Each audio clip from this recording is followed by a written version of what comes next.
public input. I don't know how that would work, but anyway, it's there if somebody wants to do something. Yes, we've set it up so anyone could join the meeting or call in. Hearing the phone not ring, let's move to your executive director number 3 on the agenda, executive director's report. Okay, we've had a lot happening with the virus. We've had some people, as far as work-wise, working from home.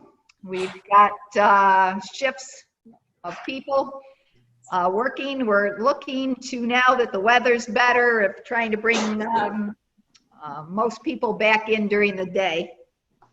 We're doing flushing at night and trying to keep everybody separated. With now that we all have masks and gloves, we can do a little better on hygiene.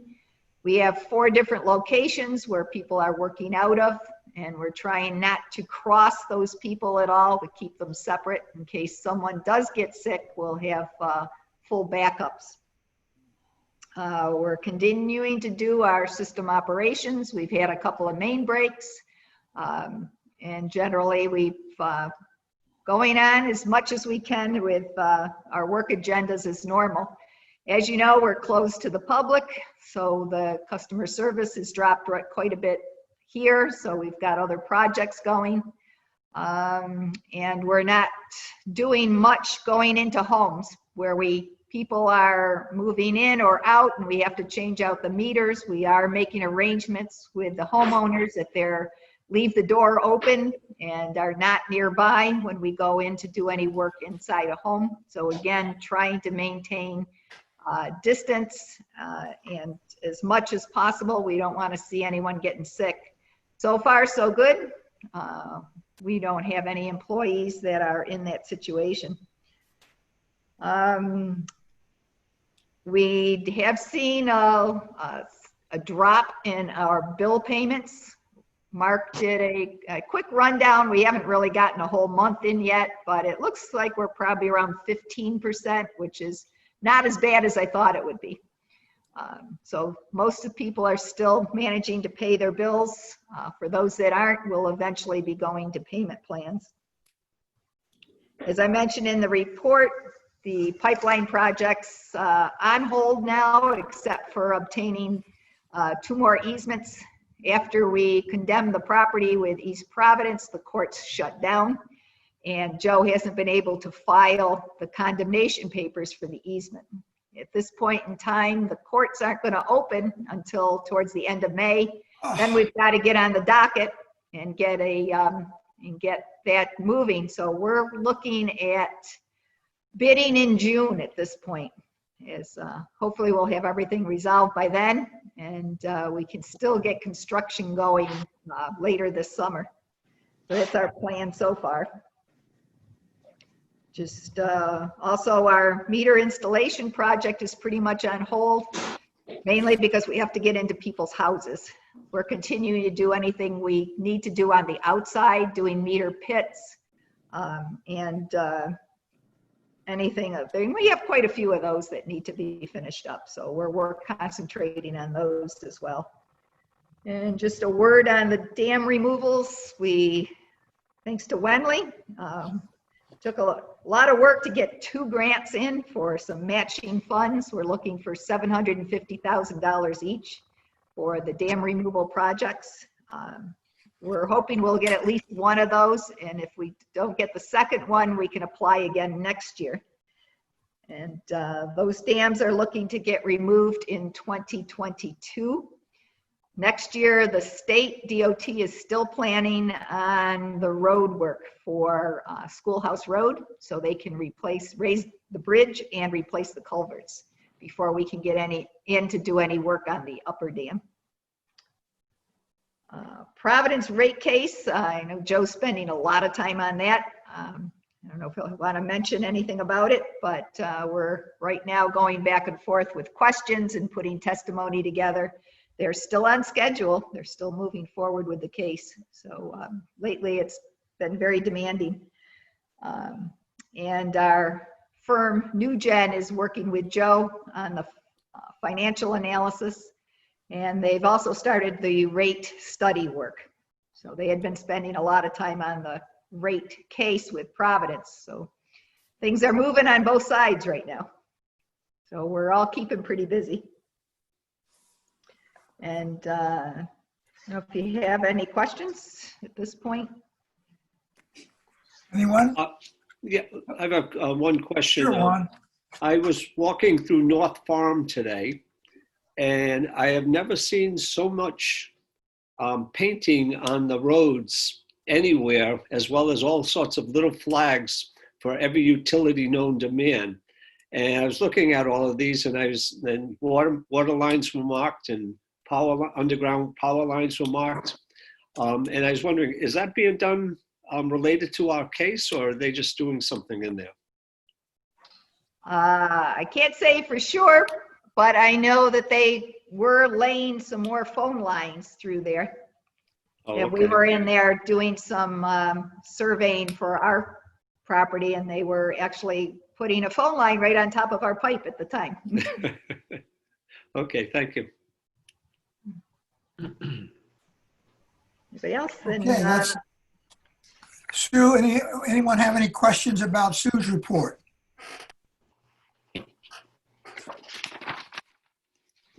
I do. I'll just add, as I said in the report, the project for this year has been postponed. The contractor is scheduled to start in June.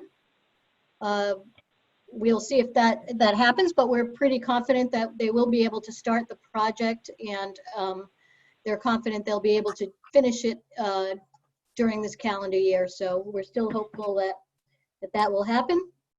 And if you do see some Brito out doing some paving, they are out doing permanent paving on the project that we did last year.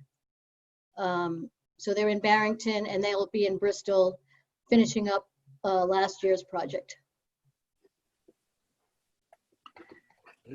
Sorry, there was Third item that you had on your report, Sue, the question that the RIDOT's requiring curb to curb for the entire length of Hope Street. Yeah, we haven't heard back from them on that. So that is a requirement that is because that section of Hope Street is considered a scenic byway or a scenic roadway, and it gets special consideration as far as the aesthetics, and they were very concerned about us if we were going to be affecting any of the trees or sidewalks or walls in the area, which of course, that was an easy answer. We're not going to be affecting any of that, but they also wanted the roadway paved curb to curb. But we were able to find out that it's on their plan to resurface that road in 2022. So we're hoping that they'll consider that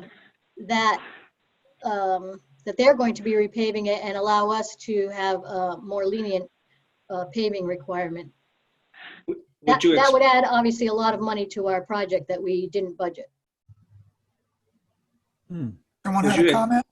Yeah, would you expect this work to be done this calendar year? Yes, that we were expecting actually to do that section of Hope Street before the 4th of July. Now, if we do come to some resolution with the DOT and decide to keep it in the project, it'll be after the 4th of July. Because the town is still doing some type of parade on the 4th of July. If the state still insists that if we pave it curb to curb, even though next year they're going to redo it, will we just put the project off for a year? I guess we'll have to discuss that on our end. For example, you mean if they say, well, if you did it in 2021, then you wouldn't have to pave curb to curb? I guess then we could consider that. If they're going to make us pave curb to curb, then they probably would have to be able to cancel their project. Although, yeah. I don't know. We would just be milling and overlaying the top of the road, whereas their plans are to totally, I guess they were just going to replace the top as well. So, we'll see. So what would be the added cost if we had to do it? I don't have that in front of me, but normally the problem is when we bid our water main projects, we don't get a very good price for paving because, and in fact, in this particular contract, we had estimated close to zero for road resurfacing in our project. So the contractor bid a high price on that. So using the contractor's prices, it was like $1 million, I believe, that we came up with to resurface it. In which case we would not be doing the project. Right. We can find an alternative. We'll work on that. If not, it'll get postponed. We do have other streets in this contract, so we could just remove that street. Gotcha. Very good. Sue, it's Bob Martin. Can we get an update on the Gantt chart? Mail it out or something? Yes, I can. You're right. Several of the things that we would just be moving back the start date on several of those projects. Right. Now that the pump station, the house is completed now, I was wondering when the remediation of the land there is going to take place. Mike could probably answer that, but I believe it's soon. Yeah, we actually today started the first step in that. We had an environmental consultant come in and do a pre-demolition inspection in an attempt to identify any hazardous material so we can come in and take that out. So we anticipate that report coming back with mostly asbestos-containing material and inventory of waste that we can then go to a demolition contractor and remediate the site. Excuse me, this is the pump station in Barrington or in Bristol that we're I'm talking about? assuming Bristol. In Bristol. Yes, Okay. Bristol, yeah. Yeah, this is Bristol, and then once the building is taken down, then we'll start on the lead remediation at the tank site. But in Oh. order to get access to that site, we have to get the building out of the way. Oh, okay. All right. Thank you. I received a notice from DEM, and I forget exactly what it was for, but it had to do with, I think, some remediation on the site, and that the deadline for comments, I think, was probably about a month and a half ago. And I don't know who else in my neighborhood got copies of that notice, but are we sending out any notice to residents within a certain radius of the project, about the project? Yes, that notice was required by the DEM for the lead remediation. So that's all the property abutters that were in the area. We're also putting a letter together now on the project as to what we're doing in the taking down the building and remediation and then building the new pump station. So that'll be going out shortly. Okay, thank you. Any other questions? How about for Randy? His report? None? Mike? Mike's report?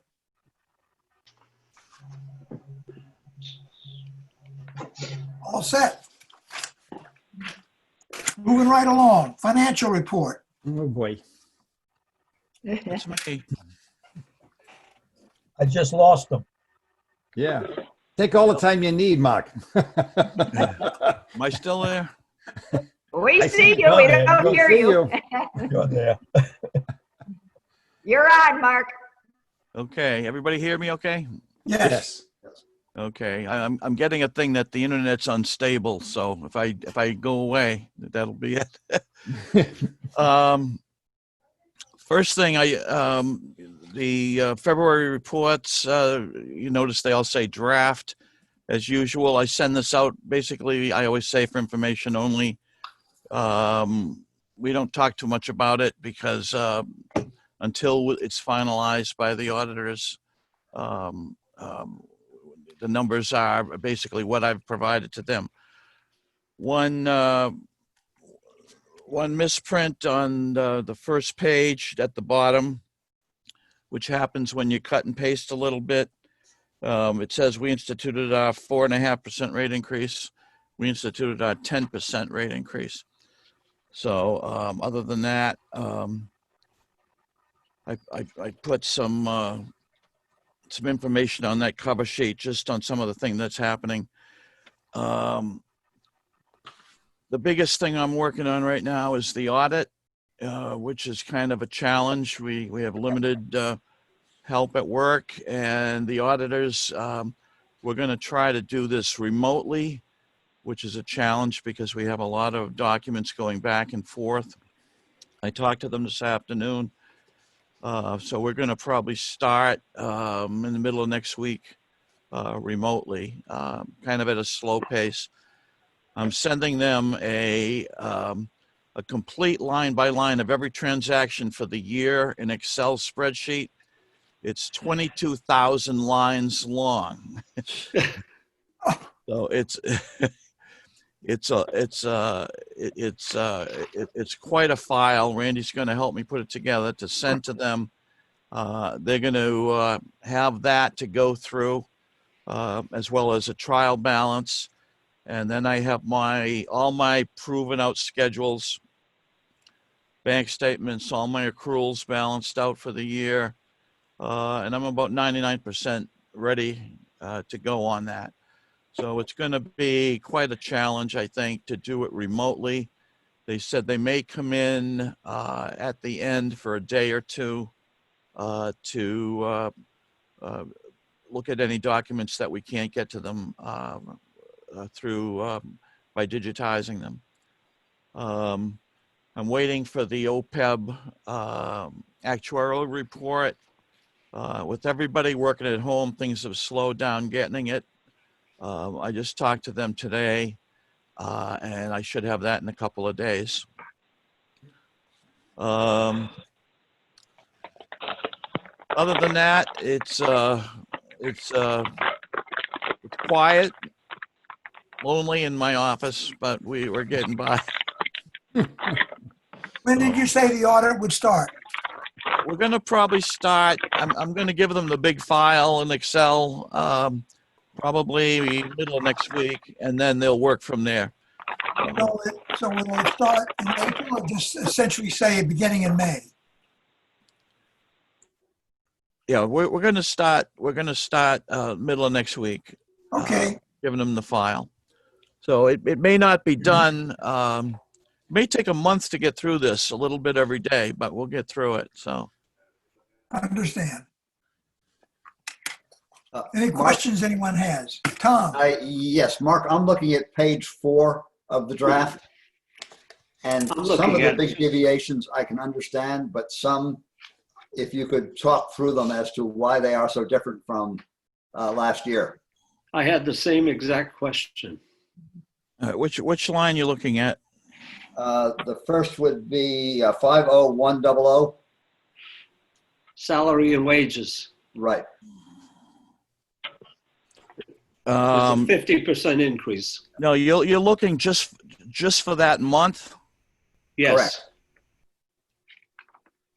Yeah. It's probably just how the accrual. Oh, I know. Part of it, we had to add on accruals for vacation. So there's things in there other than I have to post all the accruals of how much vacation is at the end of the year. So you have to take that accrual is about $233,000. So the difference from last year to this year on vacation accruals would make that that number go up. The detail report on that, which once I get the auditors involved, I can give you detail line by line. That includes a lot more than just the salaries. And we actually have one more person in the administrative than we did last year as well at that point in time. Mark, the other one that jumped out to me, or the next one, is 50300 administrative expenses. Yeah, again, just for the month, there's a lot of changes in accruals that have thrown things out. I'd look more at the total year, which is on page 5. There's a lot of adjustments that I do in February that throw a lot of things off. Even looking at the whole year, computer expenses seem to be up considerably. Right. There's a lot more programs we bought this year, like Sadaru, a lot of things that were charged to Randy's account that were not part of his original, the original budget or the year before. So computer expenses, again, that's about 10 lines complete. This is a shortened version of the complete report, but he has about 10 different items that go into the computer area. So you don't think there's anything in here that's going to pose any particular risks to the budget? No, we're very much on. We finished the budget, which is on page 7. I mean, we're pretty much we ended up very, very close to our budget, and I think if you look at salaries, we were 0.5% off a budget on that. Most of the salaries were within 3 or 4% of what the budget was, and you know, revenues were above budget, but you know, we're very modest on our budgets for revenues, and expenses, we are about 6% under budget. So we kind of plan for the worst scenario, both in revenue and budget, and we end up, you know, fairly well within where we should be. But most of the major items, you know, are very, very close to budget. So going forward, this particular month where there were a large percentage increase, that doesn't pose any risk for the new budget going forward into the next year. no, Okay. but I'll explain. There's a lot of things that to look at just February. There's a lot of things that go into February, big adjustments that compared to the year before are different, such as bond interest, a lot of things, the accruals for that.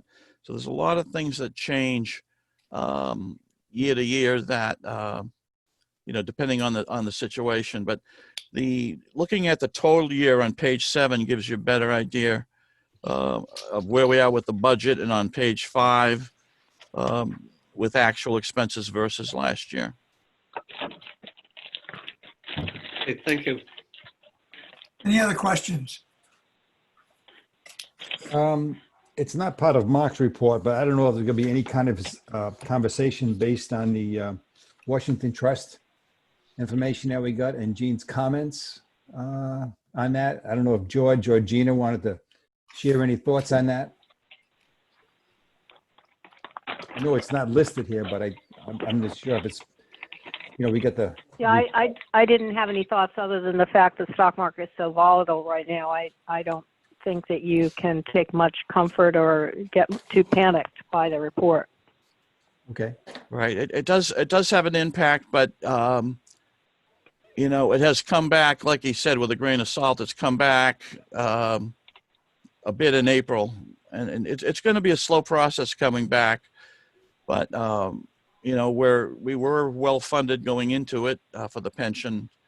I was on the phone with the actuaries doing the OPEB today, and the discount rate, we're looking at the discount rate they're going to use in the evaluation, and which we've kind of come to an agreement that they're going to use a blended rate, kind of, not just judge it by what it was at the end of February for that, but it's still going to have an effect on the liability with the lower discount rate that they use for the evaluation.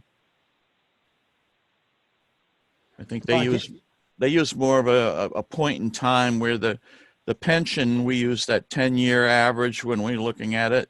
So the blip that we have this year will have more of a minimal effect The pension was using like 7.5%, but we use 6 to fund our trust based on that 10-year average that we use.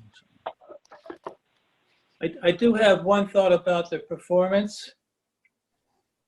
And when I look at the report, I think it's page 5,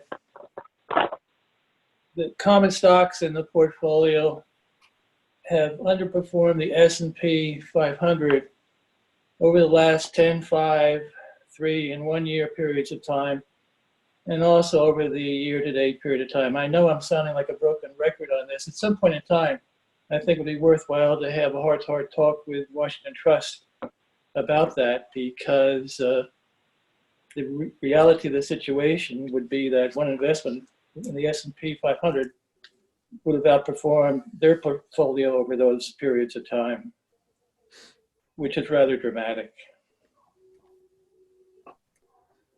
George, are you You thinking just about lost all your audio, George. Is my audio not working? No, we can hear you. Yep. Good. I can hear you. Alan, can you hear him now? No? George, I can hear him. I Okay. think I could hear him. Alan's screen is frozen. He's not moving. Alan's looks like he's Alan's froze up there. frozen, yeah. George, are you thinking about maybe a finance committee meeting somewhere down the road with, Well, I think it might be worthwhile because, ever since I've been aboard the board, I've made this point, I think, every Here quarter. we go. The I lost all your audible, George. Can you recap what your comments were, please? Can you hear me now? Yes.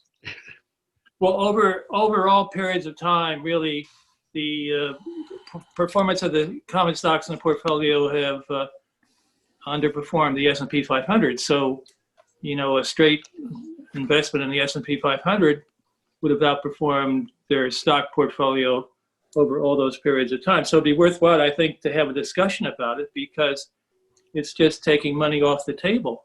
The S&P 500 has given greater or better performance with less risk. Well, I wouldn't say there's, we're all gifted with hindsight on what's happened. But here, let me mark, here, it's no longer hindsight. I'm talking over the last 10, 5, 3, 1 year periods of time. So it's no longer hindsight. And also mathematically, if you're talking about, there's a lot of talk about science and whatnot. Mathematically, it's virtually impossible for portfolio managers to outperform the S&P 500. The probability of them doing that is less than 10% over those various periods of time. So that's just the reality of the marketplace. It goes against all traditional investment thinking, but it's a reality of the marketplace. And in this case, it just brings less money to the table. And it's a lot of money. We've talked about this for like 5 years, but part of it is the more the board tells them what to invest in, that the board becomes more of the fiduciary than Washington Trust, and that's what we didn't want to have happen. Well, I understand that, but maybe it'd be worthwhile to meet with them just to make that point and see what they say. I think before we meet with Washington Trust, the Finance Committee at a minimum should have a discussion about whether we should close out the pension fund if we don't need, it depends upon how fully funded we are. We were at 80%, then we went up close to 100, we're back down. That would solve the problem if we can do that. If we cannot do that, then we need to make a decision. Do we want to just invest in an ETF group without a fiduciary in there, and are we equipped to do that? But I don't think we should be discussing it tonight. That's fair. It wasn't on the agenda. Somebody just brought it up. So that was me. Yeah. I just want to mention there are a lot of issues around a public pension plan. We're not a 401k, we're a 457. It's much more heavily regulated, and there's certain types of stocks that they can't invest in.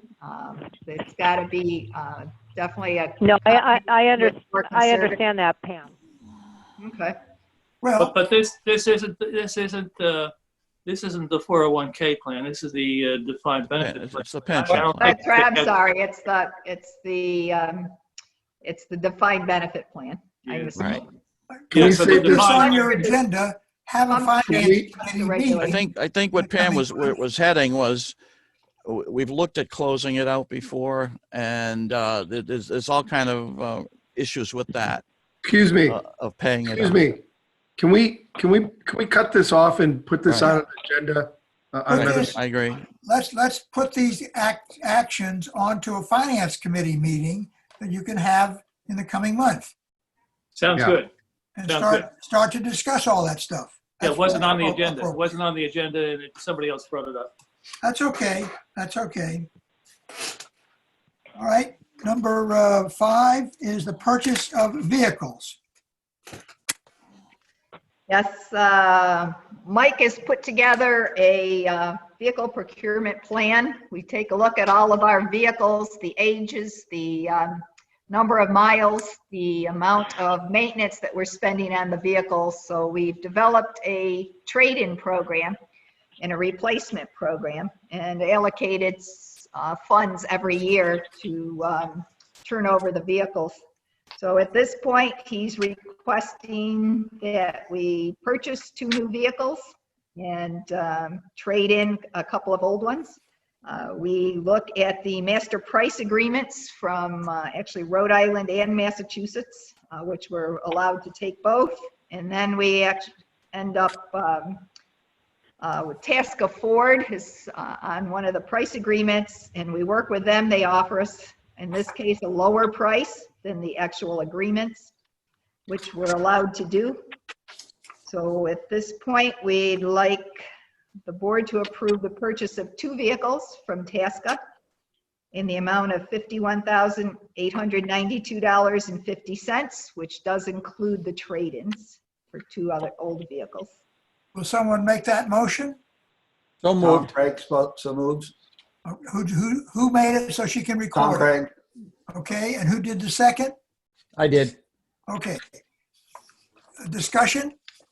I have a question. Is this kind of expense included in our capital plan? I don't really recall. Yes, it is. It's in our 10-year capital plan. It's also in our annual capital plan that was approved for this year. Okay, thank you.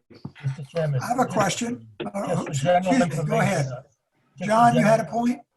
Are these like vehicles? Are these 2 the Yes. same? Okay.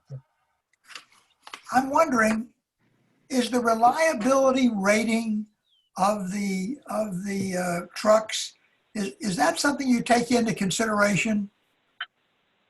I think Mike can answer that question, but Yes. So reliability, quality of service, our relationships with vendors, the economy of having a similar fleet, all those factors we try to bring in when we're developing these procurements. Okay, good, because, I mean, do you look at something like the consumer report rating on the vehicles, on the reliability of the vehicles? Is that something Yes. that you take a look When at? compared to similar vehicles, yes. We try to. It's tough. We can't pick the best vehicle as they're rated because sometimes that's cost prohibitive. But for similar type vehicles from domestic manufacturers, normally we do take a look at that. Gotcha. Okay. So we got a and motion one on the thing I floor. wanted, I'm sorry. Go ahead, Pam. so one thing I want to add is that we're doing most of our basic servicing in-house now. We have a couple of skilled operators that were automotive mechanics, and we're doing all of our basic servicing. It's saving quite a bit of money. Very good. Any other discussion on this motion? All those in favor? Please, let me see. We're going to have to record the votes, I think, unless it's unanimous. Raise your hand if you're for this. I'm in favor, Gina. Okay, so it was unanimous. Yeah, but all right. It's I would recorded as repeat- everybody voted yes. Okay. So I don't have to put everybody's name. It was a unanimous vote. Right, but this is being recorded, correct? Yes? Yes. All right. I just think a voice vote would be better. Yeah, Fine, just- we'll go the down zoning the board list. last week did a roll call for every vote we took, just to Yeah, be. yeah, I can safe. do that. All right, John, Aye. George, Aye. Chris, Aye. Tom, Yes, Juan, Yes, Bill, Yes. Bob, Yes, and I vote yes. Gina? So there it's We got recorded. Gina's, right? Gina. Gina voted yes. And Gina votes yes. Sorry. Next item. The pipeline, Beta Pawtucket Pipeline Design Expense. I guess we were provided with an update on some of that. Yes, there's a breakdown of the additional costs.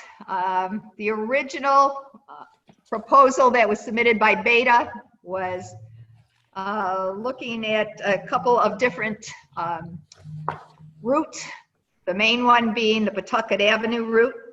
So they did not include a wetlands permit in the original route. Since the last one that we decided on was a route that went through Village Green, which we're still trying to obtain the easement, and through some East Providence property, it was much cheaper construction costs. So there was more engineering costs up front, which we thought was well worthwhile, considering it's going to be close to $800 a foot for the pipeline. So there were some additional costs involved, some additional borings that we needed to determine what was in the underneath where we were going to put the pipeline. There's a lot of ledge up through the Pawtucket Avenue area, so we needed more information on those. So I think what they're proposing, I've gone over it with Beta. They're actually putting in for a lot less than the number of hours that they worked with us. They worked with East Providence. East Providence had a number of changes in locations, in the meter stations, and so on. And Beta's worked very well with both parties in trying to resolve some of the issues. So I believe that what they're requesting, and I said we did a little bit of negotiation, but looking at approving up to another $100,000 to get us through the bidding for this project.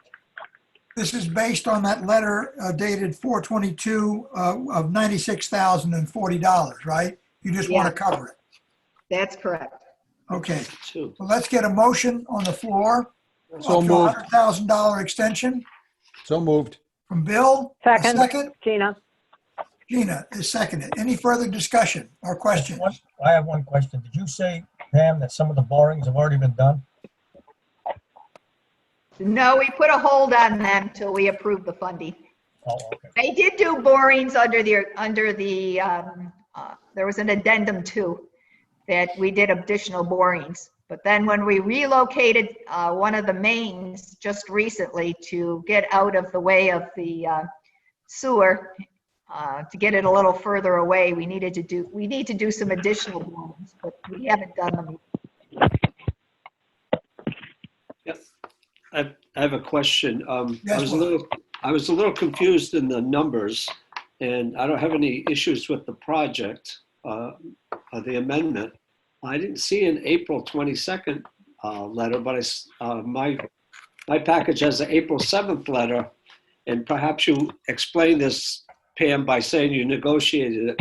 But the letter from Beta starts to talk about a $99,338.55 number, and they mentioned it a few times. Then on the last page, it says the change order is for $106,040. And then in your memo, you say 100,000. The latest information was sent in, and it was dated April 22nd. Yeah, I didn't see that. Okay, that was the one that was sent out, that Pam sent out to everybody on email. Okay, so I'm looking at the original package. So okay, That's why she was explaining that it was changed. okay, very good. Thank you. Any other questions? All right, let's do a vote. I'm calling you out based on where you are on my screen. All those in favor of the $100,000 extension? John? Aye. George? Aye. Chris? Aye. Tom? Yes. Juan? Yes. Bill? Yes. Bob? Yes. And I vote yes. Again, unanimous. Thank you. And Oh, Gina and- votes, Gina and Gina. votes yes too. Yes, unanimous. Number 7 is the easement from the Knights of Columbus for the Pawtucket Pipeline. We're still working on that one, so we'll be looking to table that to the next meeting. All right, a motion to table So moved. from Bill, a second. Second. Okay, again, all those that know, we'll do a roll call vote. John? This Aye. is to table. Aye. George? Aye. Chris? Aye. Tom? Yes. Juan? Yes. This is to table. You froze. He I'm said not yes. getting anything now. Okay, Bill? Yes. Bob? Yes. And I vote yes. And And Gina. Gina? Yes. Okay, it is tabled. Executive Director goals, I'll call on the chairman, John, of the Personnel Compensation Committee. Okay. Personnel Committee met prior to this meeting, and it's our recommendation for 4 goals, because we added a fourth one, to have the executive director continue her actions on the Pawtucket pipeline, to put emphasis on the monthly billing program, to come up with a management succession plan, and to start work on a plan for decommissioning the existing plant and a plan for the future with those sites. As a recommendation, let's get a motion to put that on the floor. So So moved. Okay, Bill moved it. I need a second, and second from John. Any questions, discussions? Hearing none, let's go for a vote. This is for the 4 items. John, Aye. George, Aye. Scott, Chris, Aye. Tom, Yes. Juan, Yes. Bill, Yes. Bob, Yes. Gina, Yes. and Alan, yes. We got it. Okay, the next item, we have the strategic plan and the strategic implementation plan. Okay, at our last meeting where we met in person, we did submit the strategic plan and the implementation plan to the board for comments. I did get some comments back from Director McDonald. I incorporated those into the plans. And so at this point, I'm looking for the board to approve the plans, and that we can, we'll put the strategic plan on our website, and the implementation plan is then for the board to utilize as we move forward. Let us get a motion to put that on the floor. So moved. Bill moves. A second? Second. Who was that? Oh, Tom, okay. Further discussion? Everybody hearing none? Let's vote. John? Aye. George? Aye. Chris? Aye. Tom? Yes. Juan? Yes. Bill? Yes. Bob? Yes. Gina? Yes.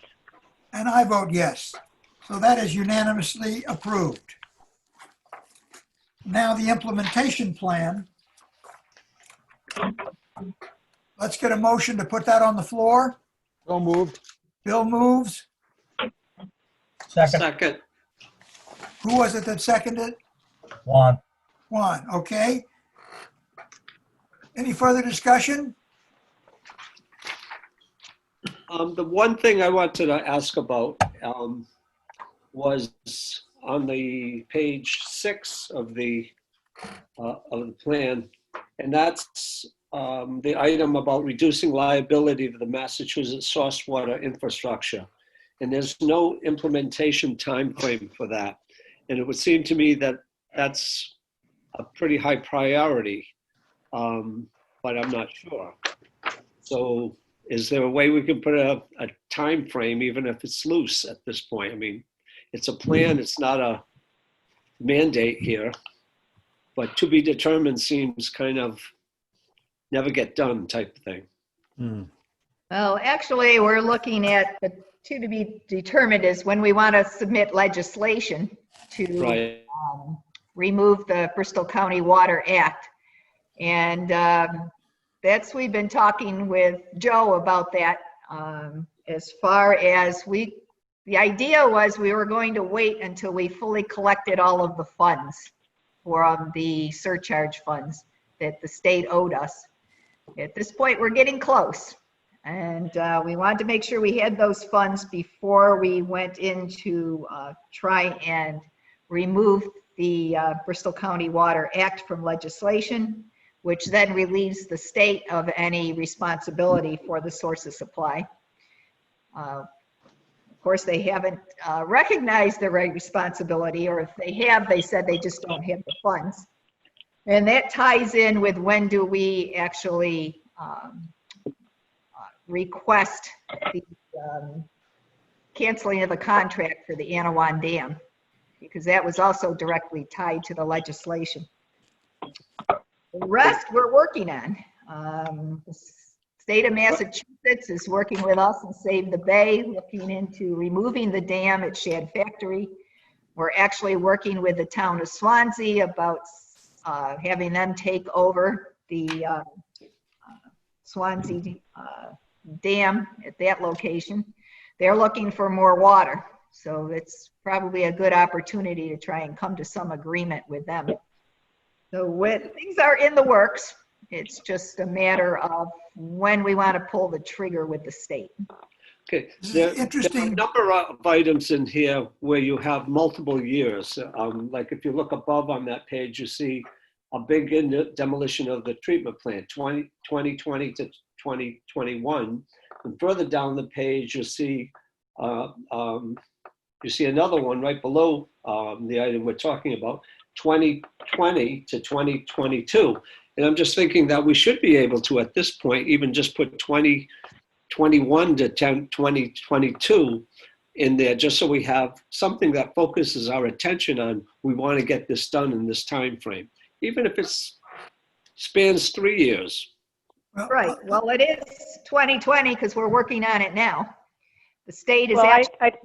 I totally agree that we need specifics in here so that we know if we're on target.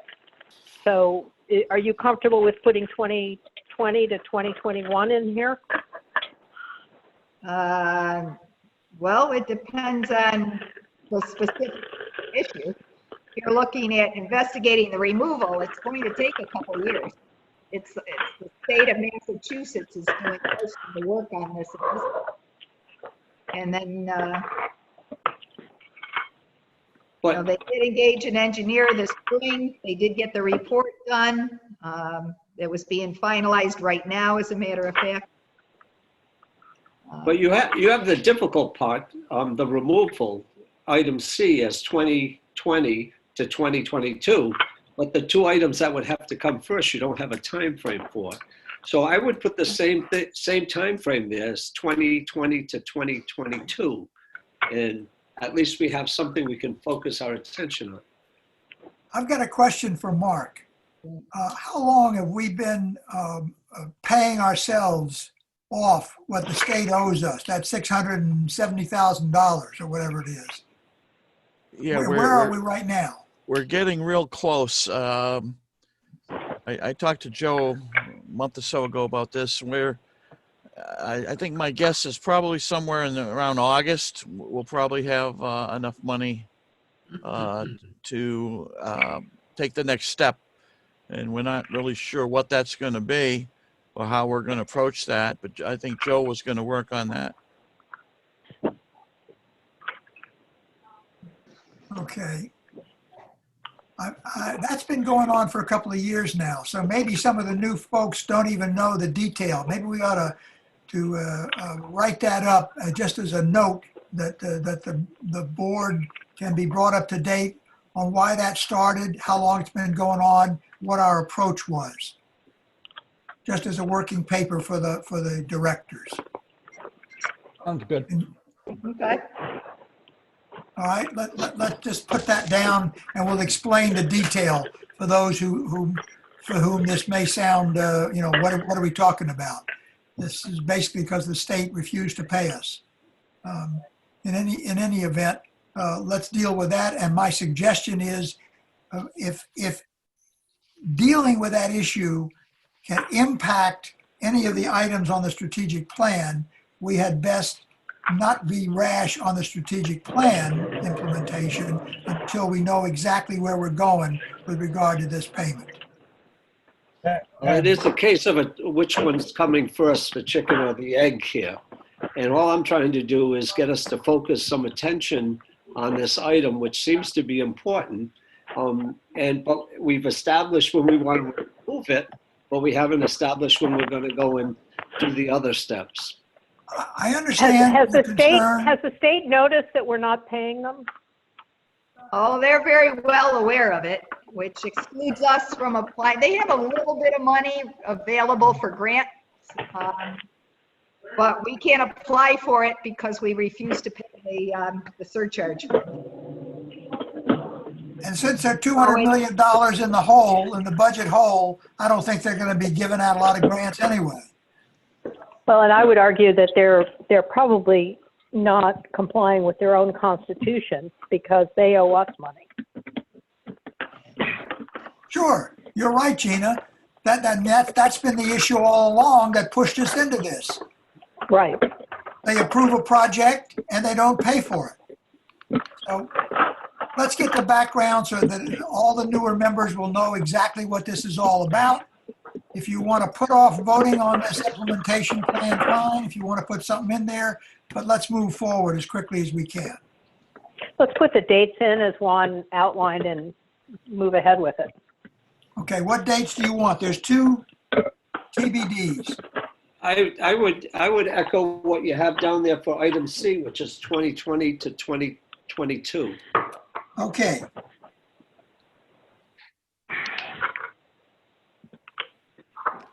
Done. That was easy. Okay, we ready to vote? Let's go down the list. John? Aye. The implementation plan. George? Aye. Chris? Aye. Tom? Yes. Juan? Yes. Bill? Yes. Bob? Aye. Gina on the phone? Yes. And I myself, yes. We've got it done. The next scheduled meeting, the 28th of May for the system, for the monthly meeting, the Personnel Committee will meet again, and probably the the Finance Committee ought to meet or consider meeting so you can begin that discussion about the investment, the trust investment. Sounds good. Okay. Any other business to come before us?